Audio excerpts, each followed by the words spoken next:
So we have acceleration due to gravity.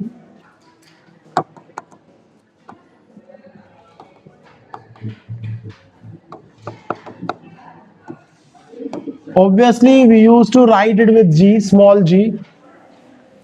ठीक है, capital G का फॉर्मूला याद है ना सबको, वैल्यू याद है कैपिटल जी के लिए?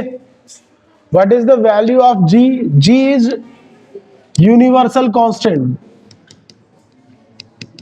यूनिवर्सल कांस्टेंट और ग्रेविटेशनल कांस्टेंट ऑल्सो, यूनिवर्सल और gravitational. What is the value of it? Its value is 6.67 into 10⁻11. ठीक है, लास्ट टाइम मैंने लिखवाया भी था. और फिर से न्यूटन मीटर स्क्वायर पर केजी स्क्वायर. ठीक है, ये यूनिट याद करने का तरीका भी मैंने समझाया था, how to remember this. Is that okay? Now this universal constant and acceleration due to gravity, these are the two things you need to remember. These are the two different physical quantities.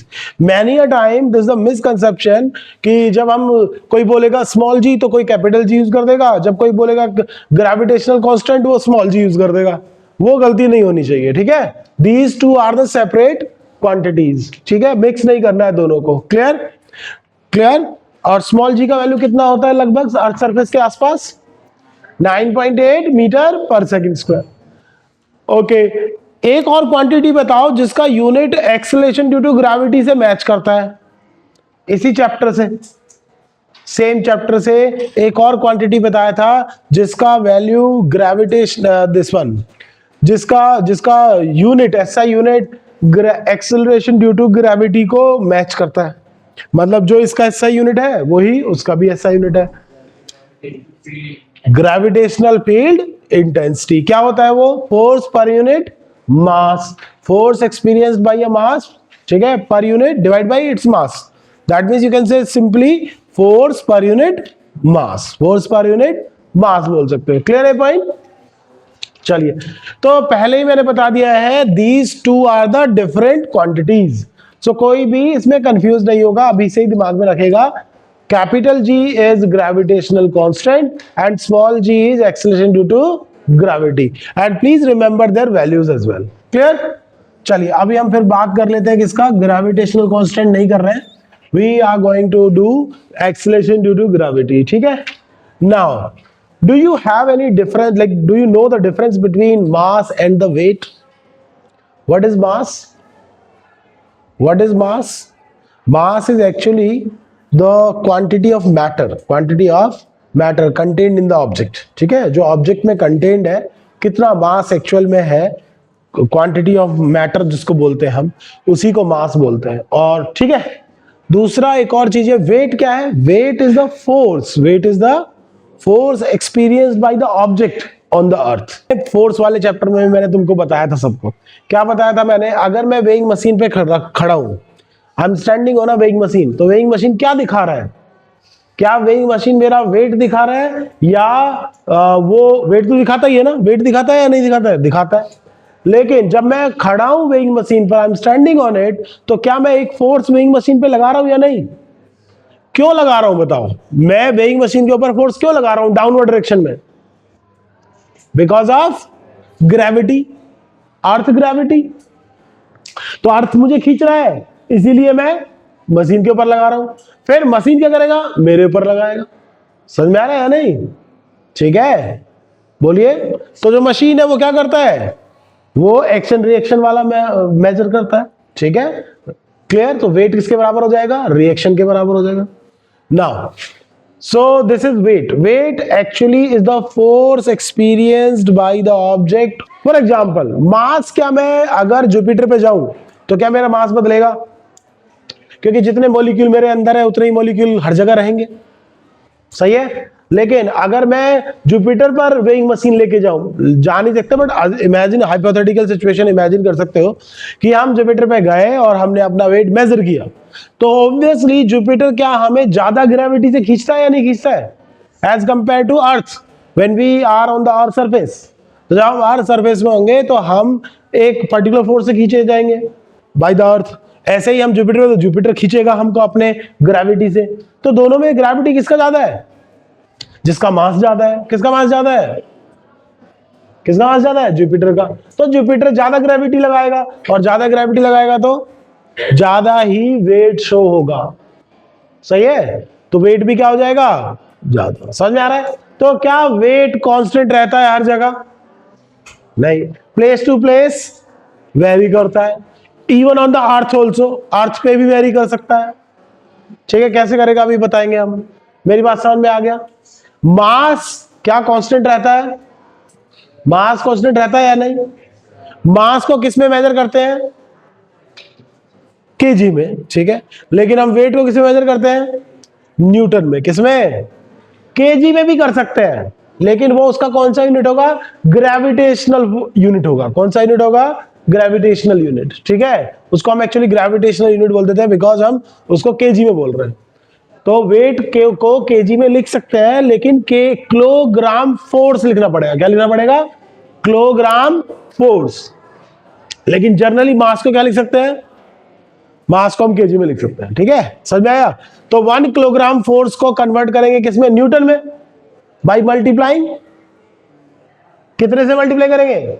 9.8 से। कितने से multiply करेंगे? समझ में आ रहा है? सो मास और wait का डिफरेंस क्लियर है? मास एक क्वांटिटी है, कि क्वांटिटी ऑफ मैटर है, कितना मैटर है हमारे अंदर। लेकिन वेट क्या है? वेट है फोर्स। वेट है applied by the planet on which we are standing. ठीक है, ऑन अस। ठीक है, ऑन अस, हमारे ऊपर कितना फोर्स लग रहा है उस प्लेनेट की वजह पे जिस पर हम अभी हैं। ठीक है, उसको क्या बोलेंगे हम? वेट बोलेंगे। ठीक है, और उसका यूनिट क्या होगा अगर देखेंगे तो? ग्रेविटी, किलोग्राम फोर्स होगा। क्या होगा? Kilogram force. चलिए, now we are coming to acceleration due to gravity. तो हम वही करने जा रहे हैं, जरा देखिए ध्यान से। एक मान लीजिए अर्थ अज्यूम कर लीजिए। ठीक है,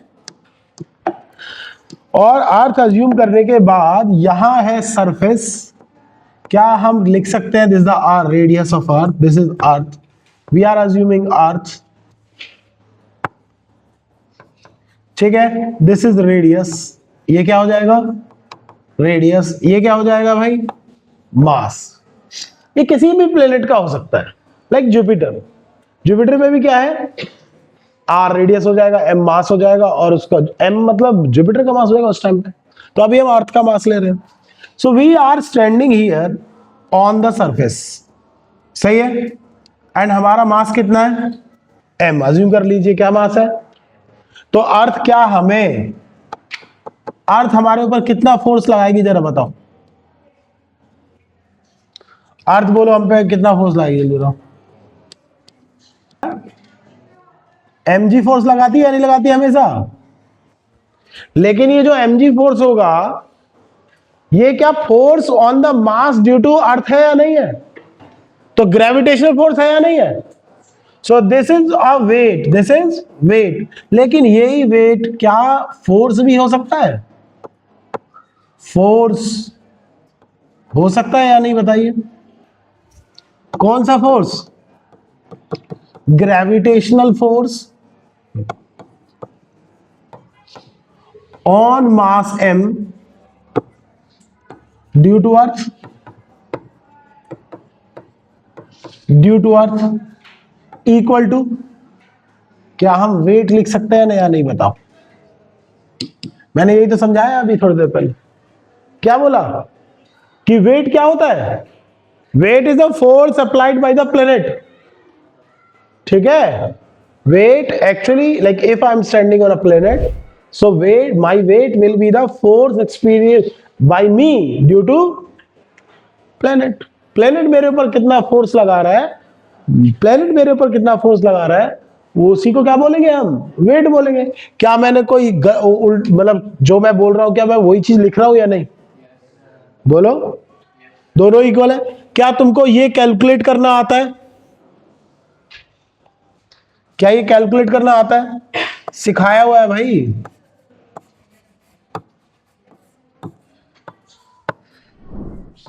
सिखाया था या नहीं सिखाया था? जल्दी बोलो। अरे दो मासेस के बीच में क्या होता है? फोर्स। दो मासेस के बीच में फोर्स बोलो। G m1 m2 over r square. G m1 m2 over, समझ में आ रहा है नहीं? तो मैंने क्या लिखा है? m क्या है? मास ऑफ स्मॉल m क्या है? मास ऑफ द ऑब्जेक्ट। सही है। अब सोचो मैं अर्थ के ऊपर हूं, अर्थ का रेडियस कितना होता है जरा सोचो, अर्थ का रेडियस कितना है? अर्थ का रेडियस बोलो। 6400 किलोमीटर। कितना है? 6400 किलोमीटर है भाई रेडियस, अर्थ का रेडियस 6400 किलोमीटर है, याद रखिए अर्थ का रेडियस। अब सोचो मैं अर्थ के ऊपर खड़ा हूं सरफेस पे, सही है, मैं पूरा लगभग 1.5 मीटर, मुश्किल से 1.5 मीटर, तो 1.5 मीटर मतलब 75 सेंटीमीटर सेंटर हो गया, ठीक है, लगभग सेंटर यहां आ गया। अब ये सेंटर जो है जरा बताओ 6400 में कोई इफेक्ट डाल पाएगा? यहां से यहां तक डिस्टेंस 6400 किलोमीटर, तो क्या उसके सामने ये 75 सेंटीमीटर नेग्लिजिबल है या नहीं है? अरे 6400 किलोमीटर के सामने 75 सेंटीमीटर मतलब चलो 1 मीटर मान लो, क्या होगा? एक मीटर नेग्लिजिबल होगा या नहीं? तो बताओ what is the distance between centres, what will be the distance between center of this mass and center of earth? कितना मान लूं? कितना मान ले भाई? रेडियस के बराबर ही मान लेना अर्थ के। बात समझ में आई या नहीं? किसके बराबर मान लिया जाए? किसी को कोई दिक्कत होगी अगर मान ले तो बोलो, किसी के दिमाग में कोई क्वेश्चन आएगा अगर मान लिया जाए तो? जल्दी बताओ, बोलो। तो पहला पॉइंट क्या मानना है? पहला पॉइंट क्या मानना है?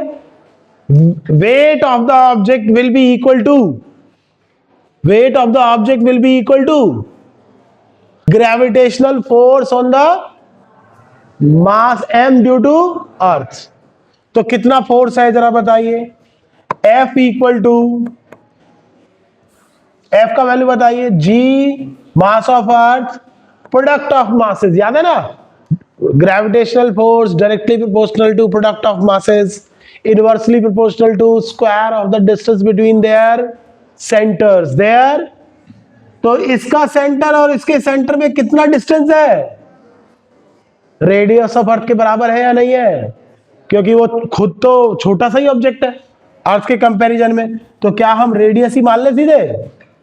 बोलो, क्या हम रेडियस ही मान ले? Can I write it as mg? Weight को mg लिख सकते हैं या नहीं? अब बोलिए, ये g और ये सॉरी ये m और ये m कट गया, what is the value of g? क्या याद रखेंगे आज के बाद? जल्दी बोलिए। यूनिट क्या होता है इसका? SI यूनिट, मीटर पर सेकेंड स्क्वायर एक्सेलरेशन है ना। और ये फॉर्मूला आज के बाद याद रखिए, बहुत इंपॉर्टेंट फॉर्मूला है, gm/r²। अब एक बात बताना ध्यान से, क्या एक्सेलरेशन ड्यू टू ग्रेविटी, जो ऑब्जेक्ट को हम गिराते हैं या जो ऑब्जेक्ट मतलब फॉल हो रहा है, नीचे आ रहा है ना, या अर्थ के ऊपर कोई ऑब्जेक्ट है, क्या ग्रेविटी अर्थ के ऊपर जो ऑब्जेक्ट है उस पर डिपेंड करती है? किस पे डिपेंड करती है ग्रेविटी? फिर बोलो, क्या ग्रेविटी, मान लीजिए मैं अर्थ, तो अर्थ की ग्रेविटी अज्यूम करिए, अर्थ की ग्रेविटी, तो अर्थ की ग्रेविटी किसके ऊपर डिपेंड करेगी? कोई ऑब्जेक्ट ऊपर से गिर रहा है, उस पर डिपेंड करेगी, उसके मास पे डिपेंड करेगी, किस पे डिपेंड करेगी? अर्थ प्लेनेट के ऊपर, तो प्लेनेट के मास पे डिपेंड करता है, ठीक है। So gravity, value of g depends, बोलिए पहला factor mass of the planet, mass of the planet, ठीक है। दूसरा साइज भी, साइज ऑफ द प्लेनेट है ना, ठीक है, होगा या नहीं बताओ? ठीक है, साइज में हमारा रेडियस हो जाएगा। बोलो ध्यान से, इसके डायरेक्टली होती है, directly proportional to, but inversely proportional to distance, inversely proportional to r²। ठीक है, you need to know that also कि हाँ उस पर भी डिपेंड करता है। तो अर्थ के रोटेशन पे भी, मतलब प्लेनेट का स्पीड कितना रोटेशन का, उस पे भी डिपेंड करता है। तो एंगुलर वेलोसिटी पे भी डिपेंड करता है, लेकिन वो तुमसे पूछा नहीं जाएगा, एग्जाम में क्वेश्चन नहीं पूछा जाएगा, बट तुम इसको याद रखोगे। क्लियर है point? Any doubt in it? जल्दी बताइए, क्या क्लियर है सबको? किस किस पे डिपेंड करता है? मास ऑफ द प्लेनेट पे और रेडियस पे। चलिए अभी हम स्टार्ट करने जा रहे हैं, एक और पॉइंट लिख लिया सबने? अब देखिए वेरिएशन ऑफ जी, जी का वेरिएशन अलग अलग चीजों पे, ठीक है। सो सबसे पहले वेरिएशन, एंड यहां लिख लीजिए भैया, एक 2 या 3 मार्कर, 2 और 3 मार्कर 100% आएगा, ठीक है। 2 और 3 मार्कर यहां से आएगा ही आएगा। वेरिएशन ऑफ जी, जी का वेरिएशन, पहला फैक्टर विद ऑल्टीट्यूड, ऑल्टीट्यूड जानते हैं ना? ऑल्टीट्यूड जानते हैं या नहीं? विद हाइट, ठीक है। हाइट का मतलब है ऑल्टीट्यूड। हाइट के साथ कैसे वेरी करेगा, ठीक है। हाइट के साथ देखिए कैसे वेरी करता है। क्या लग रहा है तुमको? देखो जो मैंने बोला था आर, डिस्टेंस बोला था ना अभी, अरे ये जो बोला था मैंने GM/r², ये आर क्या है जरा बताइए? आर बोलिए, आर क्या है? Distance between the centres, between the centre of mass and earth, ठीक है। Centre of mass and centre of earth, ऐसे भी लिख सकते हैं। बताया था या नहीं बताया था? अब सोचो अगर मैं अभी ये बनाओ, ये मान लीजिए अर्थ बना लिया हमने, ठीक है, ये अर्थ हो गया, रेडियस हो गया आर। एक बार मैं ऑब्जेक्ट रखता हूं अपना यहां पर एम मास, और एक बार फिर से अब की बार हमने, ये गड़बड़ हो गया, एक और ड्रॉ कर लेते हैं, ठीक है, एक इसके जैसा ही ड्रॉ कर लेते हैं। ये भी रेडियस आ रही है, लेकिन अब की बार हमने मास को रख दिया थोड़ा ऊपर, एट सर्टेन हाइट h, यहां पे रख दिया भाई, फ्रॉम द सरफेस। सही है? Tell me what happened to this value? Will it increase और डिक्रीज? विल इट इंक्रीज और डिक्रीज? तो मैं अगर ग्रेविटी यहां निकालूं, if I find out the gravity at the surface S और I find at any point P, ये surface का पॉइंट मैंने माना S, कौन सा पॉइंट माना है मैंने? सरफेस पे माना है मैंने पॉइंट S, और उसके H हाइट पे माना है कौन सा पॉइंट? P। तो दोनों में ग्रेविटी सेम होगा या डिफरेंट होगा? पहले बोलो, सेम या डिफरेंट? पहले डिसाइड करो, सेम होगा या डिफरेंट होगा? अब डिसाइड करो कि डिफरेंट क्यों होगा। कौन सा क्वांटिटी बढ़ रहा है? रेडियस मत बोलो, डिस्टेंस बिटवीन सेंटर्स बढ़ रहा है। डिस्टेंस बिटवीन, क्योंकि अब जो सेंटर का distance, centre to centre distance है वो लार्जर है एज कंपेयर टू अर्लियर। समझ में आ गया? क्योंकि अर्थ तो उतना ही बड़ा है ना भाई, अरे अर्थ तो उतना ही बड़ा है, तो रेडियस तो नहीं बढ़ा ना। रेडियस बढ़ा नहीं बढ़ा, लेकिन क्या बढ़ गया? हाइट बढ़ गया। हाइट बढ़ने से क्या हो गया? डिस्टेंस बिटवीन सेंटर्स बदल गया, और डिस्टेंस बिटवीन सेंटर्स बदलेगा, इसका मतलब ग्रेविटी चेंज होगा या नहीं, ये बताओ। चेंज होगा तो बोलो डिक्रीज करेगा इंक्रीज करेगा? डिक्रीज करेगा इंक्रीज करेगा? बोलो डिक्रीज। क्यों? इनवर्सली प्रोपोर्शनल है। क्या है? Inversely proportional. ठीक, क्लियर है पॉइंट? तो लिखिए at point S on the surface of earth, बताइए सरफेस ऑफ अर्थ पर G का वैल्यू कितना होगा? GM/r², इक्वेशन नंबर 1 यहां पर है ना रेडियस। लेकिन यही चीज हम चाहे अगर at point P above the surface, कहां जा रहे हैं हम? above द सरफेस जा रहे हैं। जैसे माउंटेन पे चले गए भाई, माउंटेन पे 100 मीटर ऊपर चले गए, 1000 मीटर ऊपर चले गए माउंटेन के ऊपर, तो बढ़ेगा ना डिस्टेंस। मेरे सेंटर और अर्थ के सेंटर के जो डिस्टेंस बढ़ जाएगा या नहीं बढ़ेगा बताओ, इंक्रीज और डिक्रीज। तो मेरा नया जी, मैं यहां प्राइम लगा रहा हूं, जी प्राइम, प्राइम मतलब डैश, तो जी डैश अगर मैं बोलूं तो कितना हो जाएगा जरा बताओ, जी एम अपॉन क्या लिखूं यहां पर, बोलो कितना लिखूं बताओ, r plus h whole square. समझ में आ गया क्या? Any doubt anyone? जल्दी बोलिए, बंद कर रहे हैं बस इसको यहीं पे खत्म करूंगा मैं,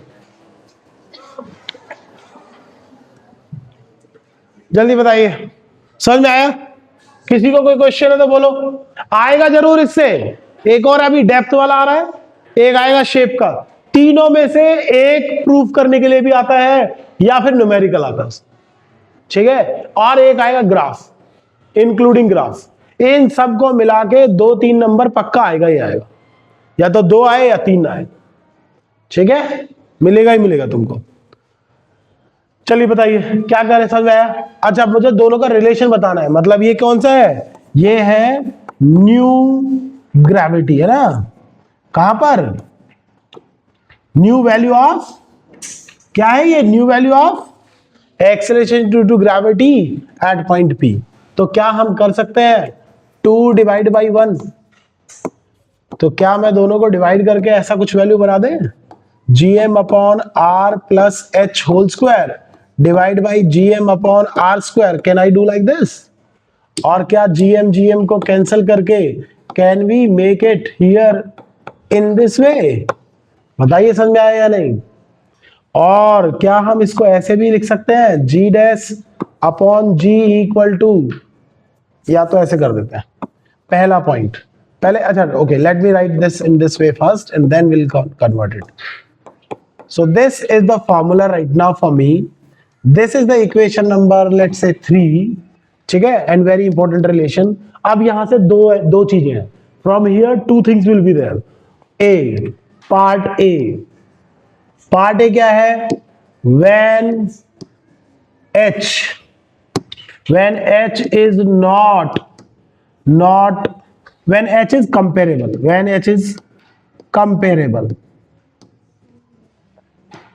to r, मतलब r के सामने h कंपेरेबल है, नेग्लेक्ट नहीं कर सकते। जैसे मेरे टाइम पे किया था, नहीं किया था, सरफेस पे खड़े थे हम, तो मैं सरफेस पे खड़ा हूं, क्या मैंने h नेग्लेक्ट कर दिया था, नहीं कर दिया था? लेकिन अभी नहीं कर सकते। पहला केस क्या हुआ भाई, केस ए में क्या है, नेग्लेक्ट नहीं कर सकते भाई। तो नेग्लेक्ट जब नहीं कर सकते तो ये वाला डायग्राम, यही वाला फॉर्मूला है जो ऊपर लिखा है ना, वही फॉर्मूला है, और इसका फॉर्मूले का वैल्यू हो गया ये। इसको थोड़ा सा चेंज कर देता हूं मैं, इसको कर दो टोटल का स्क्वायर, तो ये एक फॉर्मूला बन गया मेरे पास, ठीक है। अभी मैं नेक्स्ट लेक्चर में या जब भी अगर टाइम मिलेगा, so I will do one thing, मुझको अब बताना है एक और केस, जिस केस में h क्या है, नेग्लिजिबल होगा। when h is negligible can not be compared, मतलब बिल्कुल ही नेग्लिजिबल है उसके सामने, तब क्या फॉर्मूला बनेगा? तो एग्जाम में भी क्वेश्चन ऐसे ही देगा जानबूझ के, तो तुमको डिसाइड करना पड़ेगा कि कंपेरेबल है या नहीं है, ठीक है। वो और कैसे डिसाइड होगा, आई विल टेल यू, ठीक है, वो पता लग जाएगा।